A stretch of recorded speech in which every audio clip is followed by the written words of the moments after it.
nun. Tama ba? Yes! Kahit sino ka pa, kahit gaano kaganda ang background mo, wala pa rin mangyayari kung hindi ka kikilos. Tama ba? Tama!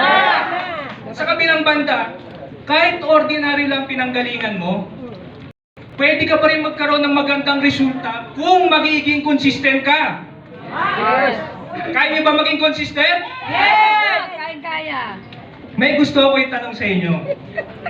Ilang beses na ba kayong may gustong gawin pero hindi ninyo tinuloy? Marami na. Hindi naman dahil hindi kaya, no? Kundi dahil natakot. Natakot ma-reject. Natakot mapahiya. O baka inisip nyo, hindi pa ito ang tamang panahon. Sa totoo lang, feeling ko lahat naman tayo dumaan doon. Ako rin. Hindi rin ako laging confident. Hindi rin ako laging nagiging successful sa mga ginagawa ko.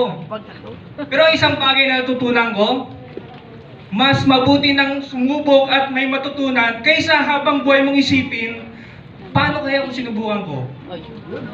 Ano ka ginawa? Kasi ang regret,